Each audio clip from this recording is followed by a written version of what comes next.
What's up guys? Today I'm gonna show to you kung ano nga ba yung history ng barangay na tinutuloyan ko dito sa Pasay.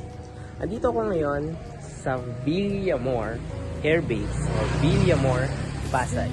Ang dating pangalan niya is Nichols Air Base. Kaya tara, let's go. Samahan niyo ako mag-tour. Alamin natin yung history kung bakit nga ba natawag na Air Base ang barangay na ito. Villamor Air Base. Ang barangay 831. Kung i-search niyo siya sa Google Maps, barangay 831. Kaya tara, let's go. Maulan ba? Guys, naglalakad ako ngayon dito sa Villamor. Ayan. Pero andun lang kami.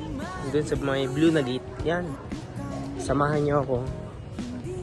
Meron kasi ditong mga bahay ng mga old na bahay ng mga dating sundalo. Mga nakipaglaban noon sa World War II dito sa Pilipinas. Dito sila natuloy noon. And alam natin, Villamor Air Base or ang Villamor Air Base na kung saan talagang kuta dati ng mga sundalo. Here guys, nandito na ako ngayon sa bahay. Isang example ng bahay ng mga sundalo noon. And check natin ito guys. Nasa likod ko. Ayan. Semento siya sa baba and sa taas. Kumbaga ito kasi guys is sira na. Nasira na sa sobrang luma ng panahon. Pero lahat ng bahay is standard. Mga ganitong style. Standard to na inilaan ng government noon na para sa mga ano natin, mga police or mga sundalo na nakikipaglaban noon sa World War II. So guys, ang bahay na iyan, kumbaga natatabunan lang siya, napalibutan na siya ng mga puno. Ayan. Pero kita natin yan, sobrang luma na. Then makikita natin dyan yung style niya sa loob. Ayan guys, open naman tayo mag-video. Ayan, kitang-kita natin yung old style niya. Ayan ang mga style ng bahay nila noon. Ito yung isang example ng lumang bahay na nirenovate ko. Ganyan ang mga style nila noon. And semento sa baba.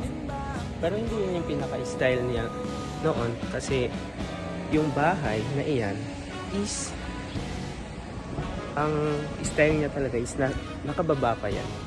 Kumbaga sa ilalim is baba niya is semento and paakyat siya. Kumbaga yung bahay na yun is merong space sa ilalim. Yun, ganun yung mga provide sa mga sundalo na. And yan, yung bandang taas na is ilangaw. Then nilagyan nila ng semento sa baba. And sa sobrang tagal ng panahon is ang Villamor is lumago. Lumago na ang Villamor. And from Nichols Air Base is naging Villamor Air Base na ang name. So guys, today nakita natin yung short clip natin sa Villamor and nakita natin yung makasaysayang mga bahay or kung ano nga ba yung mga makikita natin sa loob ng Villamor na na-preserve pa rin nila.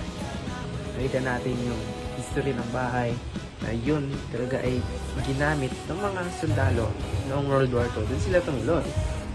And yun guys, nakita natin yung pagbabago na nangyari. Pero andun pa rin, na-preserve pa rin nila guys yung mga bahay, mga lumang bahay. Kaya keep memories talaga sa kasaysayan natin. And yun lang guys, thank you for watching my videos and bye bye.